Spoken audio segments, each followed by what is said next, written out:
I'm Tamara, and this is TELUS Talks with Tamara Taggart. We're bringing together experts, thinkers, and leaders, busting myths, sharing stories, and staying connected when Canadians need it the most. We're having unexpected conversations for unprecedented times.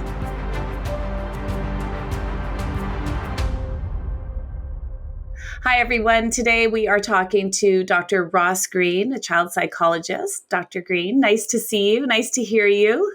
You as well. So these are extraordinary times when it comes to so many things, but let's talk about kids and parenting today, because parenting is hard, as you know, you're a parent, and but it's really intense right now when we are home 24/7 with our kids. And I'm hoping that you can help all of us who are feeling things that we can't even really identify as parents. What are you hearing from people? Well, I'm hearing that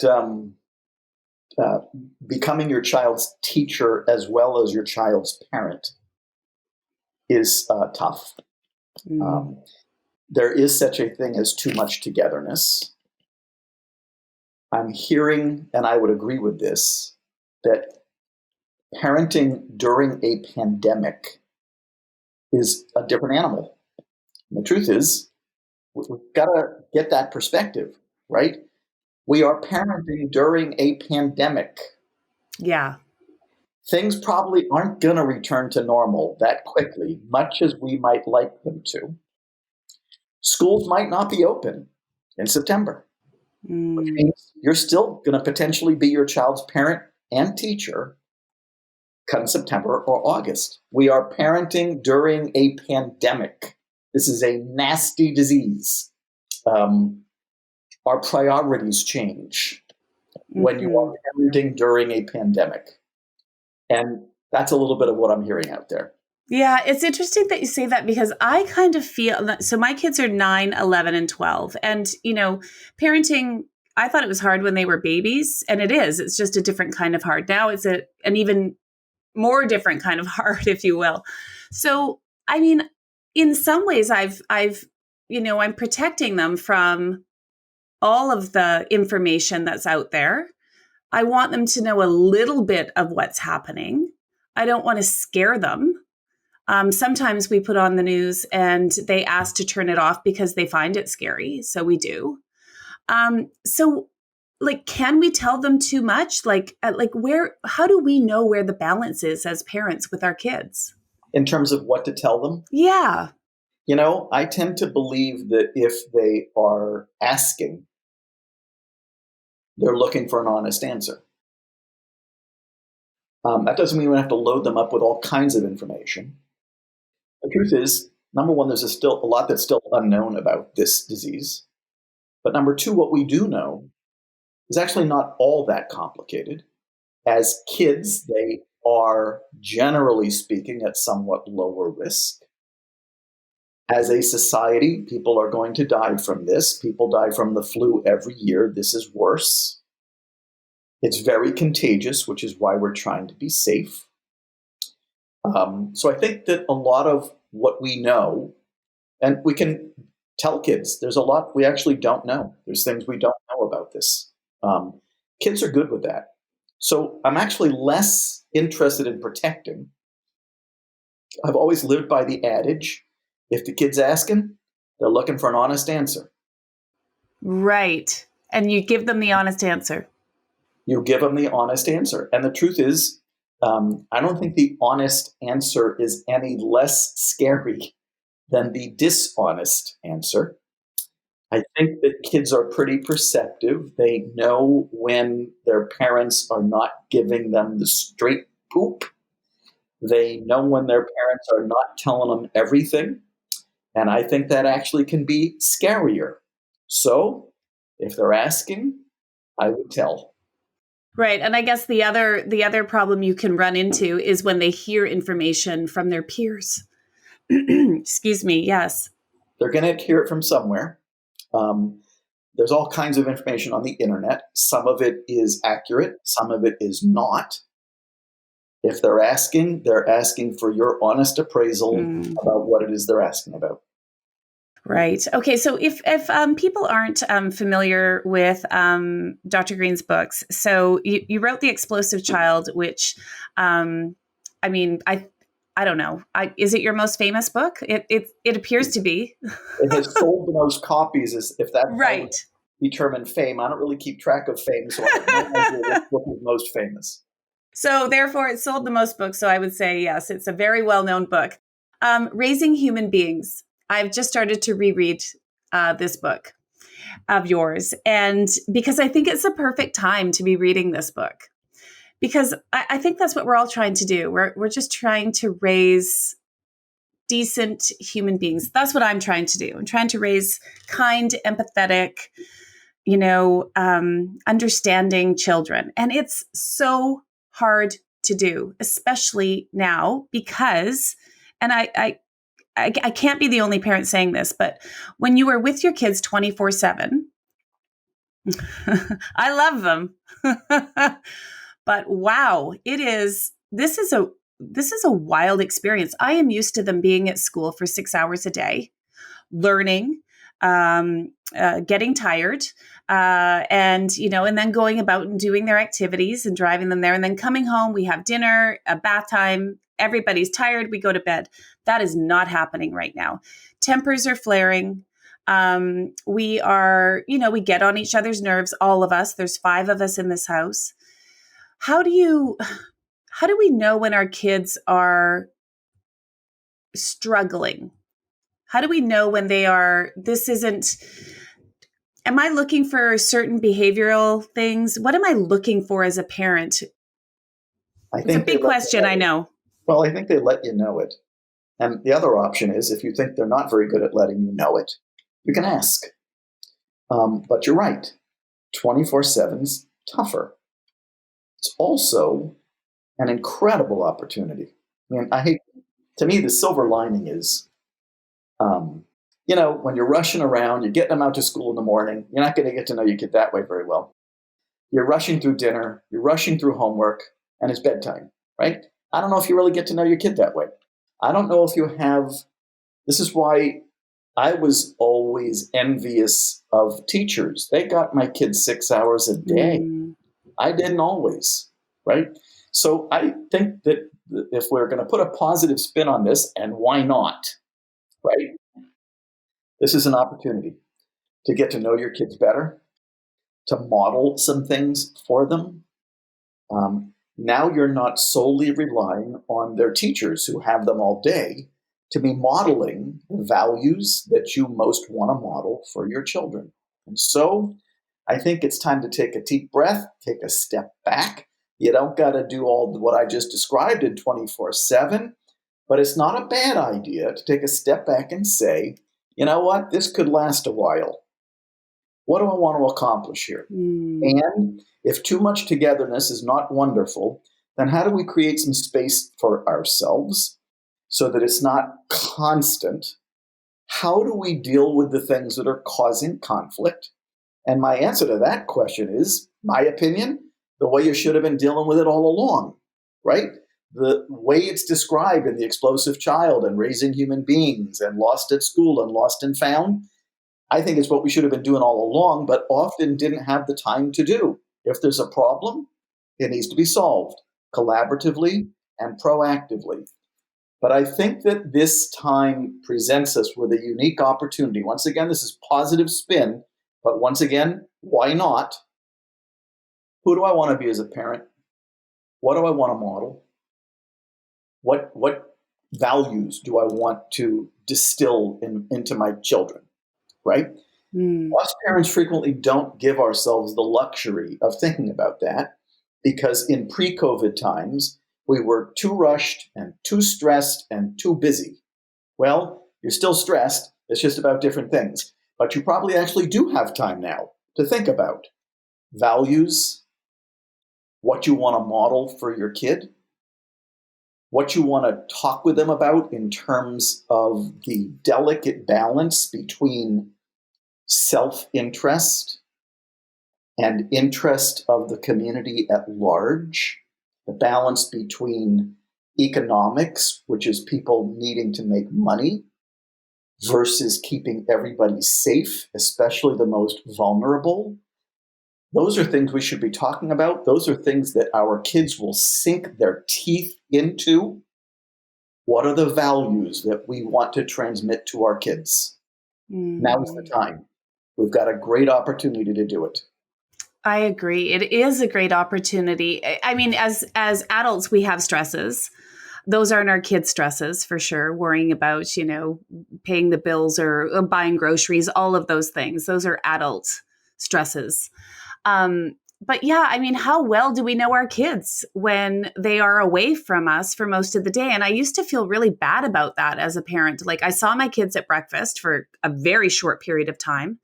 And then I saw my kids. I never had, my job went till 7 p.m. So I never saw my kids at dinner. I just was home for bath time and then bed, a story, and then that was it. And I was barely present. Right.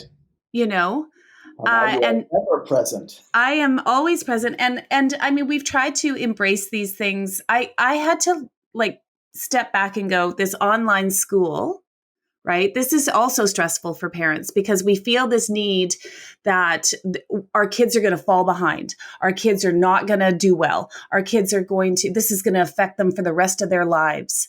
Other kids are going to do better than them. All these things that we have in our head as parents.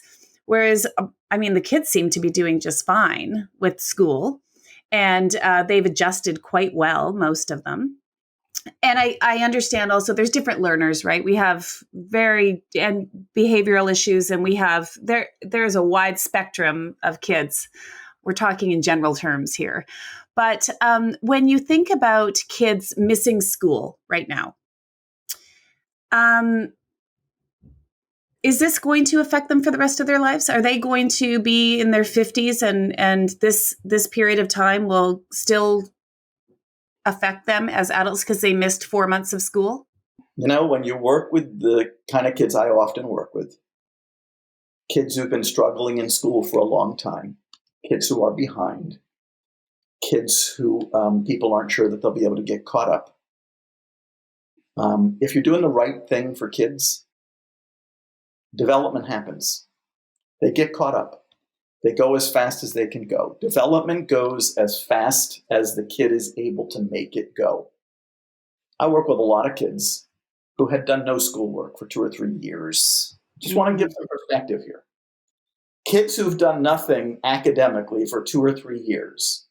We get them in the right place. We give them the help they need. They kick in, and nobody's sitting around saying, those 2 or 3 years. They're sitting around saying, look at him go now. So I'm actually more worried about the conflict that is caused between parents and kids when parents are stressed out about the academics and worrying about a 3 or 4 month gap than I am about the 3 or 4 months. Let's say the kid misses 3 or 4 months academically completely. I'll take that over the conflict that would be caused by us stressing out over the 3 or 4 months that the kid is going to miss. Hands down, no competition. I really, that makes me feel really good that you said that, because that makes sense to me. This is logical. You're so logical, Dr. Green. I'll try to make sense. You really do. And so when we talk about parents, when you work with kids that have challenges when it comes to learning or behavior, when you look at that group of children who are now in this time where they're spending 24/7, it's very difficult on parents when, I mean, when you have a typical child who's doing well, that's hard. But then you have kids that my son has Down syndrome. So that's a whole other ball game, right? He doesn't learn well online. He just doesn't. He doesn't have the attention span for that. iPads are fun and they're a reward for him, not a learning tool for him. So we're doing what we can. And the guilt that I was holding, I had to let go of. when you're talking about parents who and children with maybe ADHD or you know autism, needs that are maybe a bit more challenging when it comes to behavior, what is your advice for those parents? Same as it would always be. The behavior, this is not pandemic advice. This is advice pre, during, and post pandemic. Right? Identify the expectations your child is having difficulty meeting and work with your child to solve those problems. That's the advice I've been giving for 25 years. It's no different during a pandemic. The disadvantage many parents have is that they often have not been aware of how the school has been perhaps successfully dealing with a lot of those challenges. And so we've got parents who often feel like they're in the dark about how to deal with something that the school may actually have been on top of. That said, and so we don't want parents to be in the dark. If you're a parent who feels in the dark and you have access to the folks who were working with your kid pre-pandemic, ask them what they were doing and how they were doing it, right? Why fly blind, right? But believe it or not, there are a lot of kids who like it this way. They are not stressed about going to school. They are not stressed about peer interactions at the moment. I'm not talking about everybody. I'm talking about some, right? Perhaps especially some of the ones that I tend to work with. They are not stressed about being mistreated. They are not stressing about getting into trouble. They may actually be getting more work done. They may actually prefer socially interacting, not in person. So there's nothing stereotypical that we can say about a kid's experience during a pandemic. All we can do is be responsive to what's sitting in front of us and the signals that they're giving us and what they're telling us about how they're dealing with it. And if they're not doing a good job of telling us, asking. That's the best we can do. The best we can do is your best under very trying times. Mm-hmm. I like that you always bring it back to asking the child. How often do we ask our kids, how are you doing? How is school? Yeah, exactly. So let's talk about challenging behavior at home with COVID. And when we say with COVID, this experience, this pandemic. So we are home. If many of us, when we go outside, it's just for a walk or maybe a bike ride or, the park, if nobody else is around.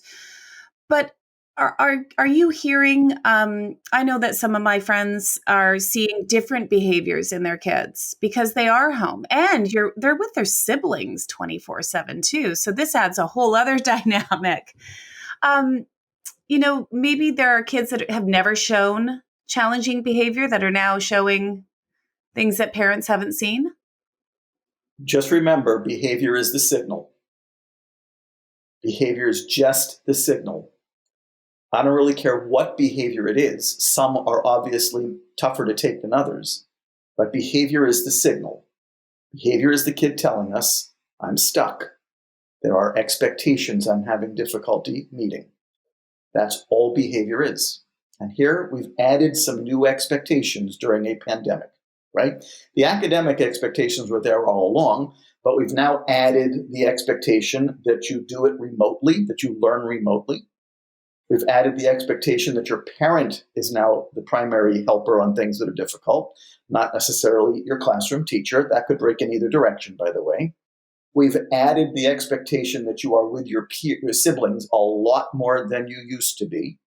We've added the expectation that you may be indoors and not able to engage in a lot of your usual social activities. We've added a bunch of expectations during the pandemic. And if a kid is behaving in ways that we've not seen before, or even in ways that we have seen before, that's just the way the kid is letting us know there are expectations I'm having difficulty meeting. So as I always do, don't focus on the behavior. Focus on the expectation the kid is having difficulty meeting and have that conversation so y'all can resolve it together. But I also should say that during unusual times, you may have to ease up a little bit. And in fact, you're probably going to have to ease up a little bit. I probably can't access it right now without screwing up our screen. But a principal in Tennessee sent me a wonderful letter that he wrote home to parents just as the pandemic was beginning and just as schools were closing. And he was saying, don't worry about the academics. Connect with your kids.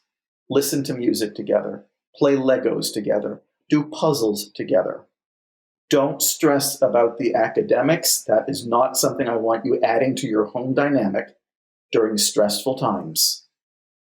Connect with your kids. Communicate with your kids. Work on your relationship with your kids. Once again, this is an opportunity. There's the silver lining. Life is not going to go the way life usually goes during a pandemic. There are going to be some expectations that we're going to just have to ease up on. On the ones that we can't ease up on, we're solving those problems with our kids together. And if they are sibling issues, we are facilitating a process in which siblings can collaborate together on solutions. Oh, boy, if you do that, you are so working on your relationship during this pandemic. Their relationship, communication, how to solve problems together, how to listen, how to be empathic. What an opportunity. It is a great opportunity. I agree. It's interesting though, because sometimes I've never done this before. I've never been a parent before. This is my first and only go at it, right? With these 3 kids. I don't want to mess it up. I don't want to mess them up. I don't want to repeat any mistakes that were made when, maybe I was brought up, or, you know what I mean? Like, we all have these things inside of us that we don't want to repeat, or we don't want to. So it's hard to not be reactionary as a parent. It's hard to not lose your temper sometimes, when you can, the fight is continuing over whatever. At what point, I guess what I'm trying to say is how do as parents, how do we balance that? I don't want to mess this up with, I hope I'm doing the right thing with, you know what I mean? It's like, everything you're saying makes total sense. And I want to do all of it perfectly, like you're saying. And I'm trying my best. But we're human beings and we lose our tempers, or we just want to go upstairs and close the bedroom door and read a magazine with a cup of tea for an hour and have nobody come in. Just all of these things, I bet you could arrange that with your kid. I bet you could pull that off. But here's the interesting thing. I get it. This is the other interesting thing. Because you're with your kids so much, your drive for perfection and not wanting to screw it up is even more intense because you're reminded of it during every waking hour. Right? Yes. So that's even more intense. Perfection's not the goal, right? Take care of yourself too. You can arrange for some space that you need. You're a member of this family too. You can collaborate with your kids on getting the space that you need. Perfection is not the goal. One big goal is to get you out of the heat of the moment. The expectations your kids are having difficulty meeting are predictable.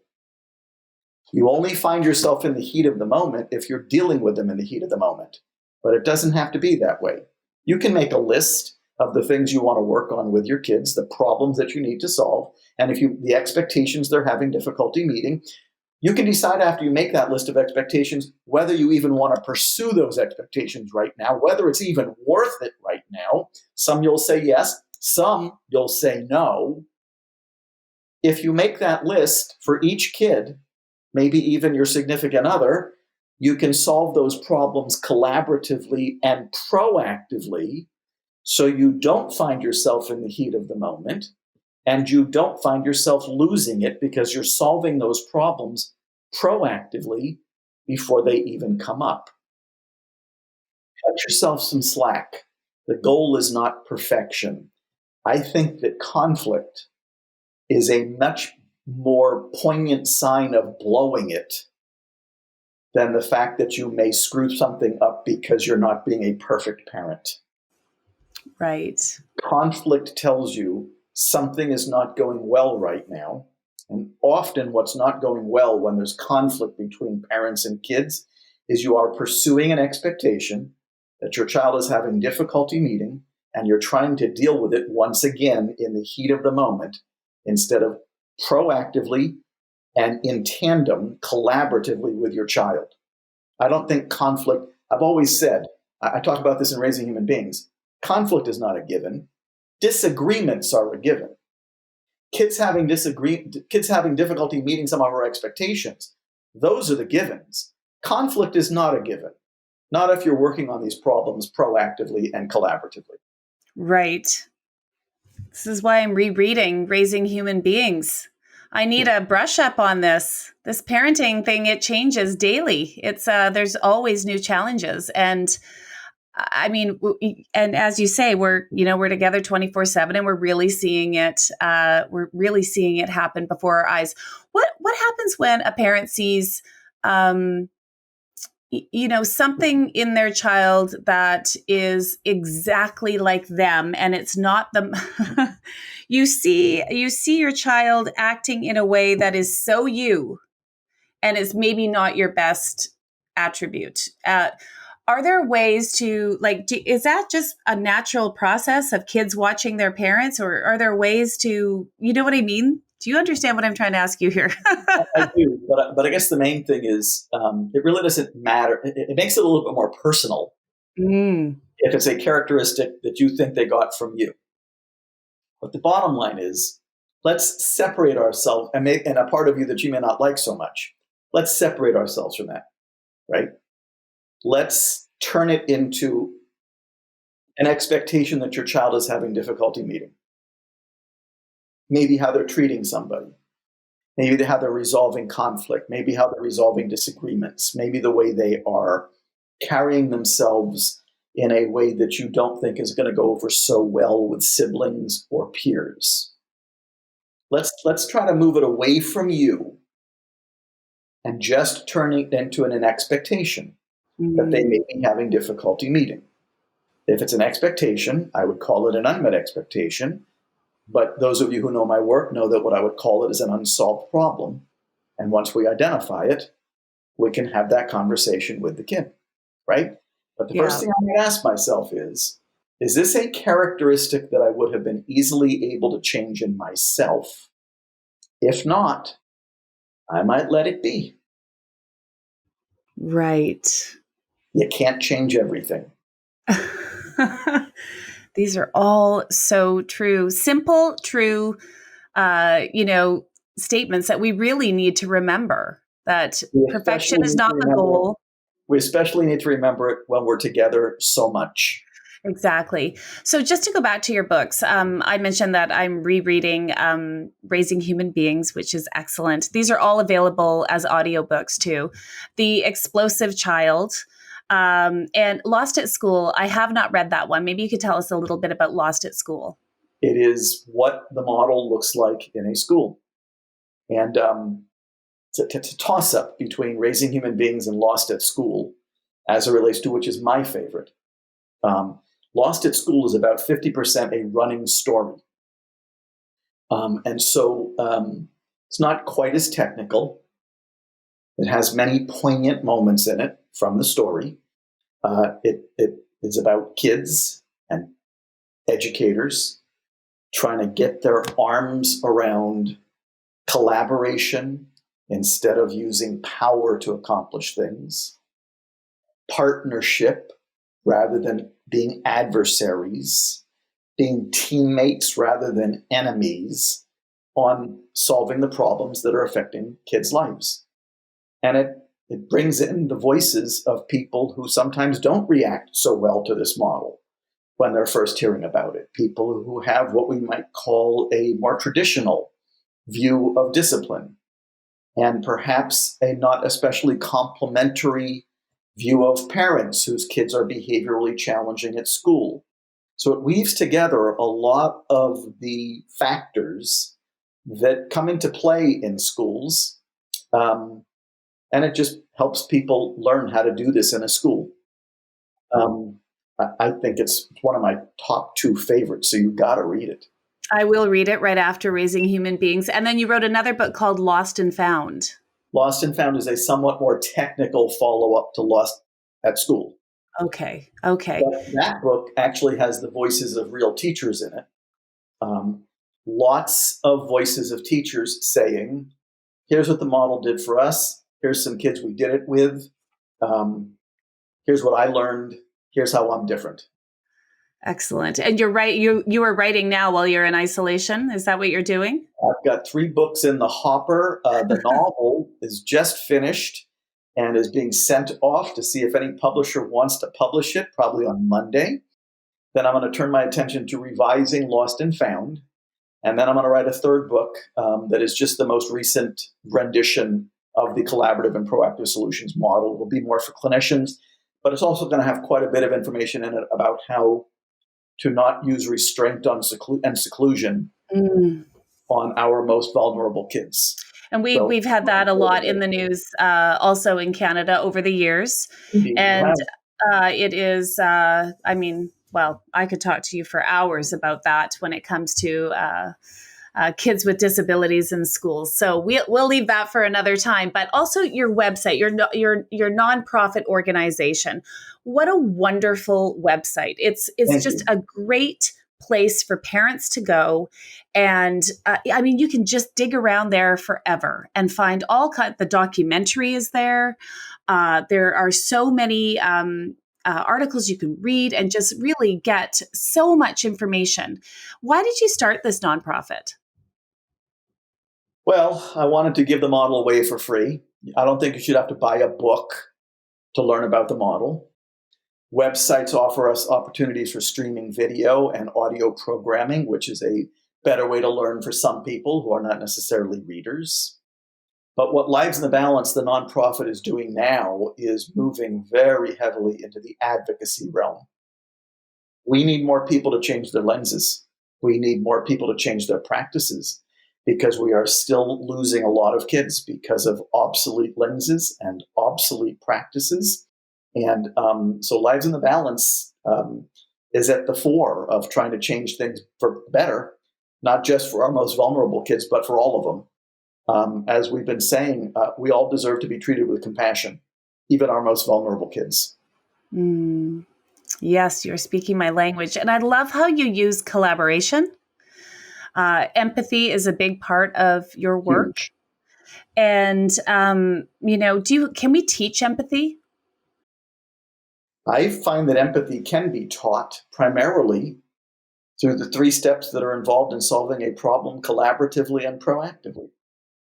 When in the first step of doing that, adults are listening to kids to find out what's making it hard for a kid to meet a particular expectation. Adults are modeling empathy. Listening, as I've always said, is the most pure form of empathy. Listening. In the second step of solving a problem collaboratively, the kids are listening to us and what our concerns are. They're learning.